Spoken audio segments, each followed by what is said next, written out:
Bienvenue dans Réussite, le MAG Éco, une émission, vous le savez, réalisée en collaboration avec la CCI de Troyes et de l'Aube. Les beaux jours arrivent et vous allez peut-être vous remettre au vélo. Justement, à ce propos, notre invité en connaît un rayon. Je vous laisse découvrir le sommaire. Jérôme Valentin est l'invité de Réussite. Il dirige Cycle Europe, situé à Romilly-sur-Seine. L'entreprise fabrique des vélos sous les marques Gitane et Peugeot. Elle s'est spécialisée dans le vélo électrique et surfe en ce moment sur la vague des deux roues. Jérôme Valentin nous racontera cette belle histoire. Dans le rendez-vous CCI, gros plan sur le Club des entreprises inclusives, initié par la CCI de Troyes et de l'Aube, un groupement qui permet de faciliter le recrutement de collaborateurs dans une démarche d'intégration. Vous découvrirez un bel exemple de réussite en la matière au sein d'Enedis. Enfin, dans le Zoom du mois, à quelques jours de l'été, nous irons à la rencontre de nouveaux acteurs du tourisme dans l'Aube. Slow Tourisme, visite guidée à la carte, le secteur se transforme. Nous irons à la rencontre d'une entreprise qui se lance dans des thématiques tendances, plus touristiques. D'Émile Coué à Rachi, il y a, vous le verrez, de nouveaux marchés, parfois de niche, à conquérir dans le tourisme. Jérôme Valentin, on va commencer par un peu mieux vous connaître. Vous avez un parcours très international et qui ne devait pas, a priori, vous mener à Romilly-sur-Seine. Bonjour. Oui, effectivement, j'ai voyagé beaucoup en Asie. Principalement, j'ai passé 8 ans en Asie, 6 ans à Singapour et 2 ans à Hong Kong. Passer de Singapour à Romilly-sur-Seine, c'est quand même Alors écoutez, un choc de culture. C'est pas forcément au désavantage de Romilly, je tiens à le dire. Mais... Pour tout vous dire, et je l'ai déjà raconté à plusieurs personnes, la première fois que je suis allé sur la place de Romilly, la place principale, je me suis dit jamais je ne m'arrêterai sur cette place. Et ça fait 10 ans que j'y suis. Et voilà, et que vous y êtes heureux. Vous y avez été recruté par un chasseur de tête pour prendre la tête de Cycle Europe, et on vous a chassé en parlant d'un emploi dans la mode, c'est ça ? Absolument, absolument. On m'a appelé plusieurs fois et j'ai refusé 2 fois. Et la 3e fois, j'ai dit, écoutez, je vais finir par vous écouter.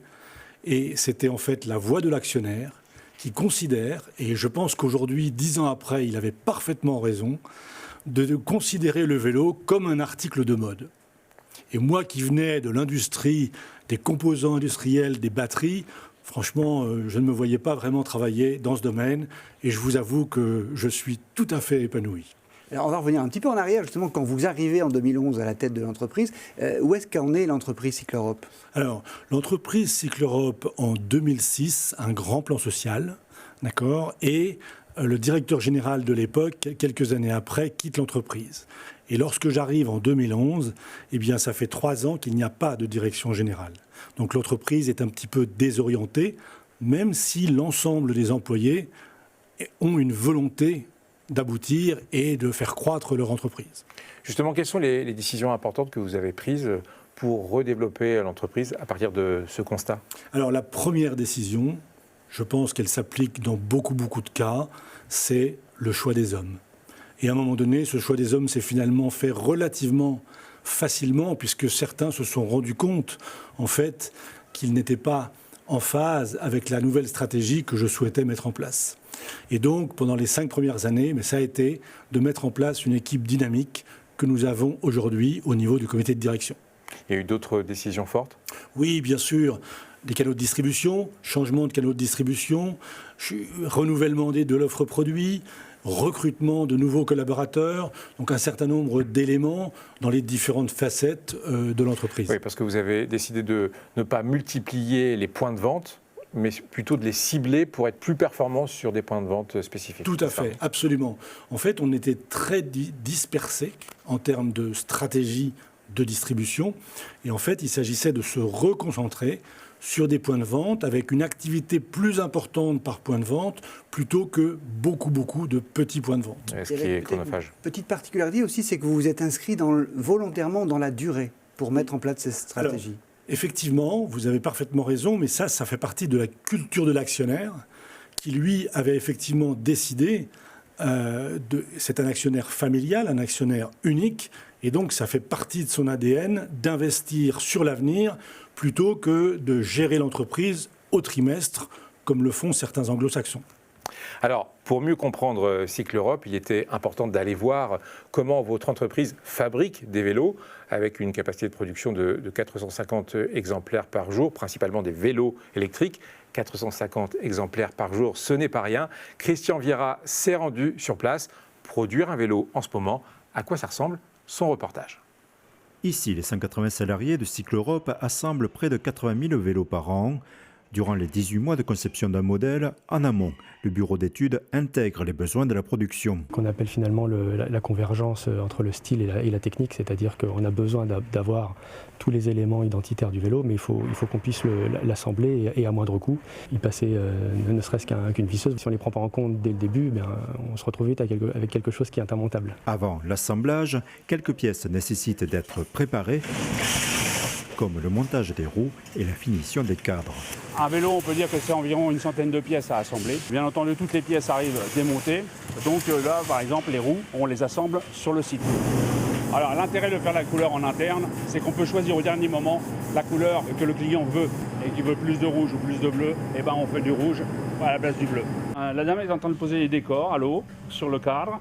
On est à l'avant-dernière étape avant l'assemblage, puisque la dernière étape, c'est le vernissage. Lorsque l'équipe approvisionnement et achat valide la disponibilité de l'ensemble des pièces, l'assemblage peut être lancé sur l'une des 5 chaînes de production.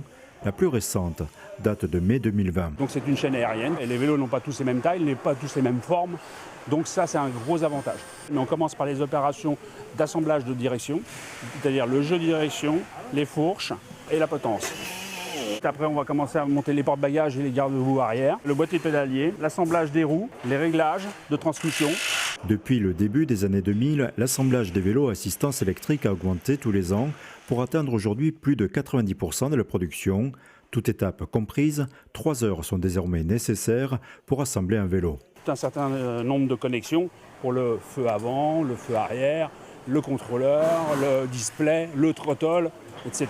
Donc ça fait beaucoup de connexions et beaucoup de passages dans le cadre qui augmentent sensiblement le temps de travail. Chaque constructeur a son propre moteur, sa propre programmation. En l'occurrence, sur cette chaîne aérienne, les opérateurs sont capables de monter tout type de motorisation. Vélo pour enfants, sportif, familial ou pour des usages professionnels comme Île-de-France Mobilité et La Poste, chaque vélo est contrôlé avant expédition. Il peut y avoir un défaut de peinture parce qu'un outil a été échappé et est tombé sur le cadre, mais globalement, c'est peut-être de petits réglages.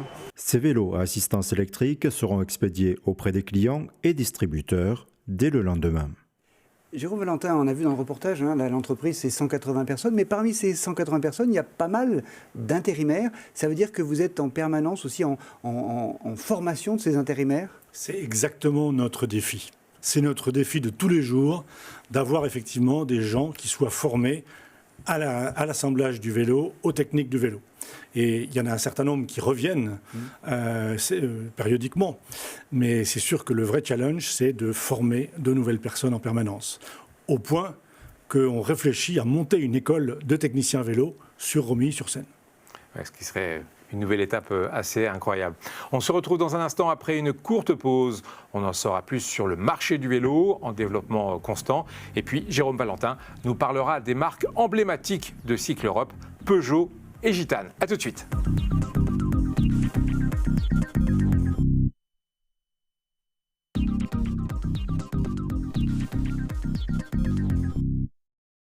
Né du monde agricole, des entreprises à vocation de nourrir les populations, Groupama, aujourd'hui est spécialisé et accompagne les entreprises et les professionnels de tout secteur. L'assurance est d'abord une entraide, possible par le partage et la responsabilité. C'est pourquoi Groupama reste proche de ses sociétaires, avec 50 conseillers et 9 agences dans l'Aube. La raison d'être de Groupama, être là pour permettre au plus grand nombre de construire leur vie en toute confiance. Rencontrez-nous. Vous êtes professionnel ou particulier, Énergie 10, spécialisée dans le génie climatique, vous propose des solutions adaptées à vos besoins. Nous installons, dépannons, entretenons les systèmes de climatisation réversible et pompe à chaleur. Pour les particuliers, nos installations de climatisation monosplit, multisplit ou de type gainable permettent de traiter une ou plusieurs pièces de l'habitation. Pour les professionnels, nous proposons des systèmes centralisés répondant aux contraintes des installations. Énergie 10, 75 avenue Maréchal Leclerc à Saint-André-les-Vergers. 03 25 45 90 15.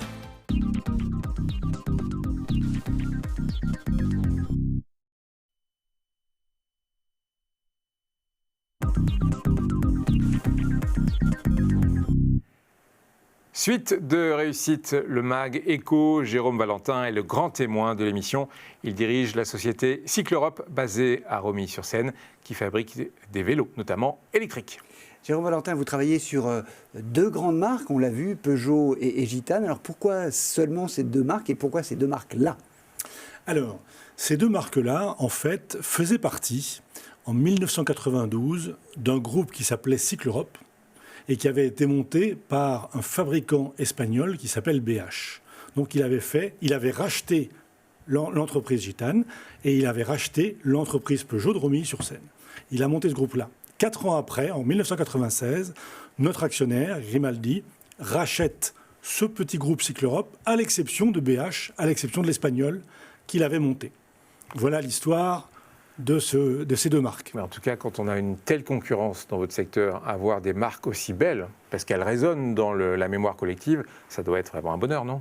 Alors, c'est sûr que par rapport à nos clients, qui sont des revendeurs de vélos, c'est un délice pour eux d'avoir ces deux marques.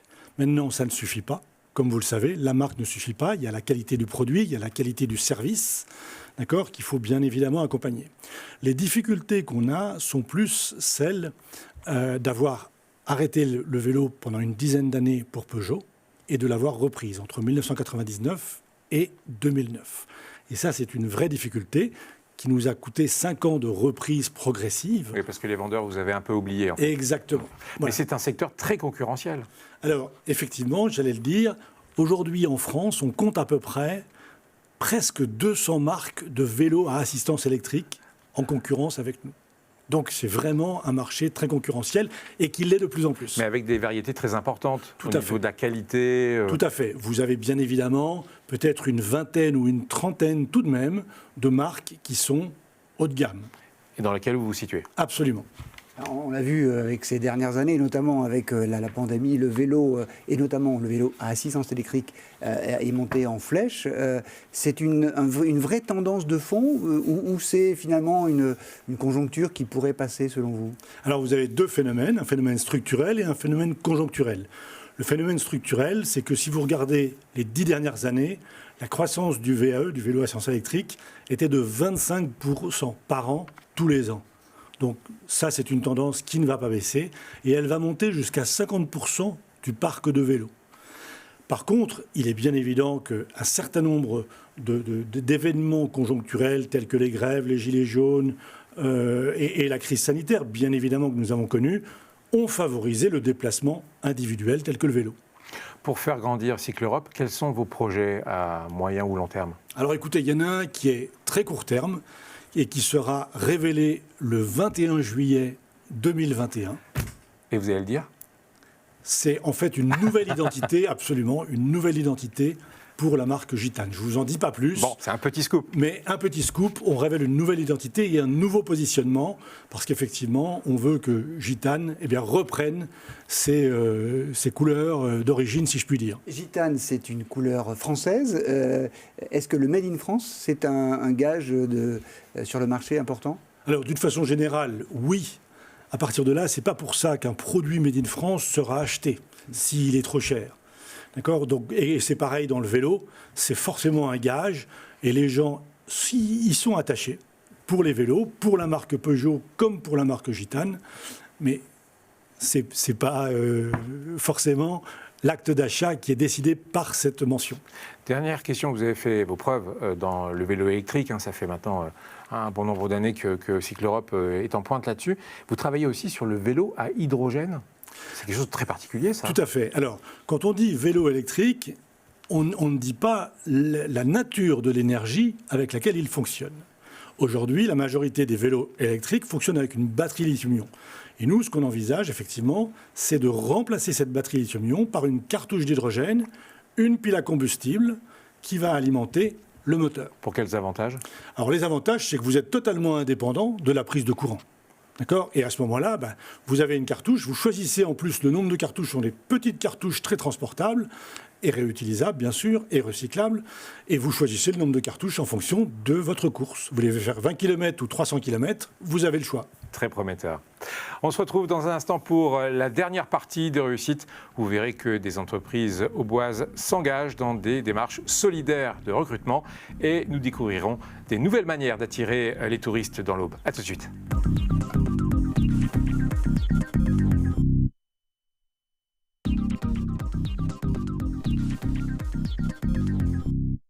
Société d'expertise comptable et de commissariat aux comptes implantée dans l'Aube, Lyon et à Paris, BDS Associés compte 150 collaborateurs qui sont tous à votre écoute pour vous conseiller et vous guider dans la gestion et le développement de votre entreprise.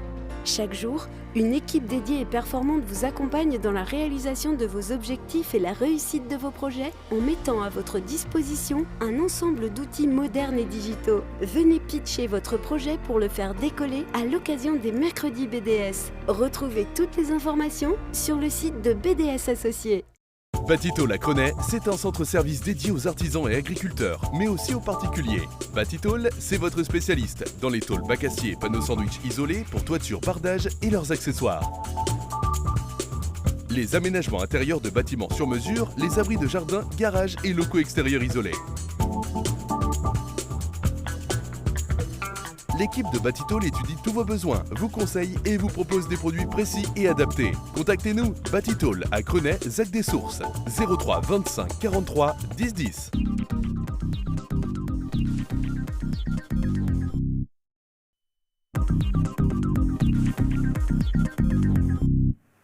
Dernière partie de Réussite où nous recevons Jérôme Valentin, directeur de Cycle Europe, la PME Romillon qui fabrique des vélos électriques. Bruno, c'est l'heure du rendez-vous CCI pour parler des entreprises inclusives. Oui, Fabrice, avec un bel exemple, celui d'Enedis à Romilly-sur-Seine, là où vous êtes, Monsieur Valentin. L'entreprise Enedis mène déjà de nombreuses actions en faveur de l'insertion. Elle participe régulièrement à des forums métiers. Elle recrute les 2/3 de ses employés par la filière apprentissage. Et puis elle parraine aussi chaque année des jeunes au sein de la mission locale. Mais elle s'est également engagée dans une action plus emblématique en partenariat avec Régie Service qui permet à des jeunes en recherche d'emploi de découvrir les métiers d'Enedis et peut-être ensuite d'intégrer l'entreprise. Nous vous proposons justement de suivre le parcours d'un jeune, Antoine, 24 ans aujourd'hui, qui est technicien d'intervention polyvalent chez Enedis. Bonjour monsieur. Il y a 5 ans, Antoine n'aurait jamais pensé revêtir cet uniforme. Je connaissais de nom, mais j'aurais jamais pensé avoir la chance de rentrer chez Enedis. Sorti du lycée avec un bac professionnel chauffagiste et climatisation, Antoine a décidé de se réorienter. Mais la recherche d'emploi n'a pas été simple. Il fallait de l'expérience et à chaque fois on me disait que j'avais pas assez d'expérience dans le métier. Le jeune homme de 24 ans a finalement bénéficié du dispositif inclusif d'Enedis en partenariat avec Régie Service qui consiste à recruter des jeunes à la recherche de leur voie. Après 1 an de contrat de réinsertion et 1 an de contrat d'apprentissage, il a finalement obtenu un CDI au sein de l'entreprise. Aujourd'hui, je fais tout ce qui est intervention clientèle. C'est tout ce que les fournisseurs ils nous demandent d'intervenir chez les clients ou les clients qui demandent à leurs fournisseurs des interventions. 1 semaine par mois, on monte l'astreinte, 24 heures sur 24. S'il y a des pannes, on doit sortir pour les réparer. Et après, on fait des chantiers. Pour tous les jeunes qui sont en réinsertion, il ne faut pas hésiter, il faut le faire, quoi. Ce qui sort à la fin, c'est quand même important et c'est une chance de réussir pour après dans la vie. Comme Antoine, d'autres jeunes ont bénéficié de ce dispositif inclusif.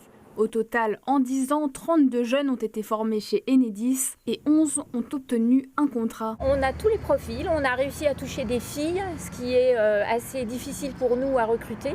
Donc ça, c'est très bien. On a recruté des jeunes qui n'avaient aucune formation et qui sont devenus électriciens.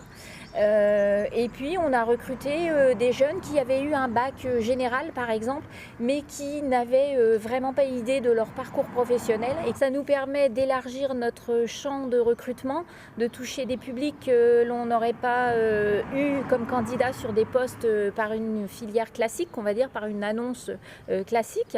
Ça nous permet aussi d'avoir des jeunes qui rentrent dans notre entreprise et qui sont reconnaissants du parcours qu'ils ont eu et donc qui sont particulièrement impliqués après dans leur métier. Depuis 2019, Enedis a rejoint le club des entreprises inclusives. Créé par la CCI de Troyes, il permet à l'entreprise de travailler en réseau et d'être plus efficace dans son recrutement.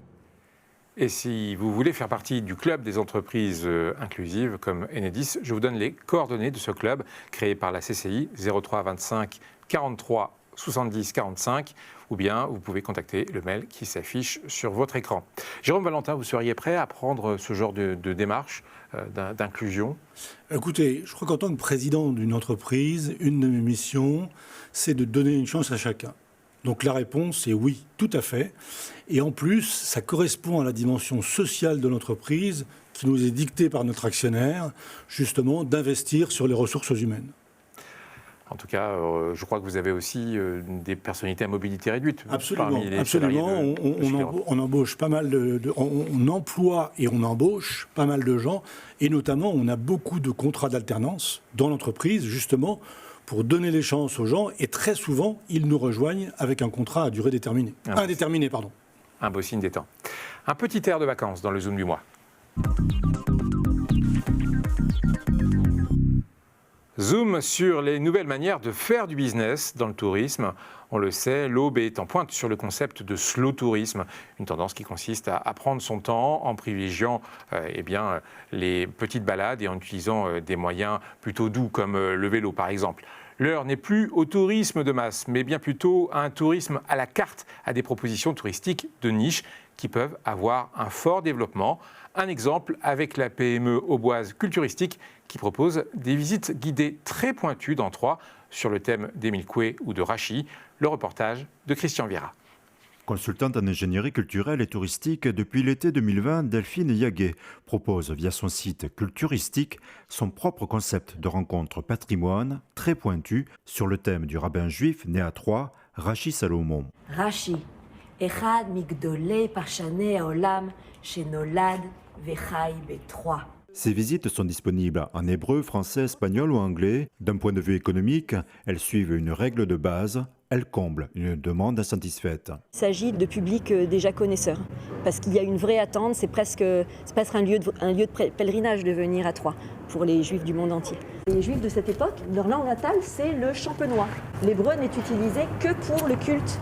C'est une offre beaucoup plus ciblée. Vous posez une question si un domaine nous intéresse davantage, alors que quand on est dans un grand groupe, on écoute et c'est tout. Il ne me semble pas qu'il y ait eu d'autres offres avant celle-ci. Ces visites s'adressent à une clientèle internationale érudite. Pour satisfaire cette niche, selon Delphine Yaguet, le guide doit être un spécialiste irréprochable. Moi, je suis historienne. Ça fait 15 ans que je travaille sur le sujet. Quand j'ai des questions de fond complexes, je fais appel à des rabbins. Vous pouvez avoir des experts. J'ai des gens qui viennent et qui connaissent déjà le sujet. Il faut aller plonger dans les textes en hébreu, en araméen, pour pouvoir extraire de ces textes-là des discussions entre les sages de l'Antiquité. On sait qu'on s'adresse à un public ciblé. C'est pas le tout venant des offres assez difficiles à monter, donc qui ont un certain coût. Et oui, je pense que ça répond à un certain type de clientèle. Autre clé de la réussite de ce modèle touristique, multiplier les thématiques et s'associer à des partenaires. L'historienne en propose 5, de Clairvaux à la botanique, sans oublier la vigne. Rachid est très certainement viticulteur, et donc la conception du produit que j'ai proposé à la maison de champagne Baramasson, à Villenox-la-Grande, c'est d'aller dans les vignes, d'aller dans les caves, et d'expliquer ce que Rachid, lui, nous raconte de l'histoire du vin et comment, à son époque, on était viticulteur. On touche différents publics, donc c'est des gens qui vont se rencontrer, c'est un dialogue, et ça, c'est très important. L'historienne envisage d'ores et déjà d'autres thématiques sur le vitrail, la faune et les manuscrits, disponibles dès 2022. Pour y parvenir, elle souhaite former une équipe de guides spécialisés. Jérôme Valentin, on reste dans le tourisme. Le vélo est aussi un élément de mobilité, pas seulement pour le travail, mais là pour ses vacances, pour se déplacer. Vous avez une demande particulière de vélos particuliers pour le tourisme, pour faire la Loire-Vallée ou faire lac du Der, le lac de la Forêt d'Orient? Alors tout à fait. On est généraliste. Dans nos 2 marques, on fabrique des vélos pour tout usage. Par contre, il s'est développé depuis maintenant 2 ans et demi ce qu'on appelle du crossover dans notre langage, c'est-à-dire c'est justement un vélo touristique pour faire du tout-chemin. Il y avait avant les vélos tout-chemin, mais là, on va un petit peu plus loin. On fait un vélo qui est entre un tout-chemin et un tout-terrain. Et on l'appelle crossover, et qui répond exactement à ce que vous venez de décrire. Merci Jérôme Valentin pour cette belle découverte de Cycle Europe. On vous souhaite un bel été. Et on se retrouve évidemment, nous, en septembre, pour une nouvelle saison de réussite. La 19e, c'est ça Bruno? Ça ne nous rajeunit pas. Tout de suite, l'agenda de la CCI. Au revoir. Le 10 juin, c'est le lancement du club RH10 à la CCI de Troyes en matinée. Au programme, une présentation du club, des jeux de rôle par petits groupes pour faire connaissance dans une ambiance conviviale. Du 21 juin au 25 juin, vous pourrez participer à un stage sur la création d'entreprises. 5 jours pour entreprendre. Si vous souhaitez démarrer une activité indépendante en mettant tous les atouts de votre côté, c'est le moment. Durant ce stage, de nombreux professionnels de l'entreprise et des administrations se succéderont pour traiter des questions commerciales, comptables, juridiques, sociales, fiscales ou bien encore des questions inhérentes au démarrage et au développement d'un commerce ou d'une activité de prestation de services. Le 21 juin, notez également une permanence numérique au Fab Lab du Bar-Sécanet. Les adhérents de Perspective Numérique 10 seront présents pour répondre à toutes les interrogations des entreprises et des commerçants pour ceux qui souhaitent prendre le virage du numérique indispensable pour leur activité. Enfin, le 25 juin, la CCI vous propose un webinaire numérique sur le thème de l'impression 3D. L'impression 3D n'est pas réservée aux industries dites lourdes, mais s'adresse aussi aux TPE-PME. Dans ce webinaire, vous verrez différents retours d'expérience, comment un besoin ou une problématique peuvent se matérialiser et trouver réponse grâce à l'impression 3D.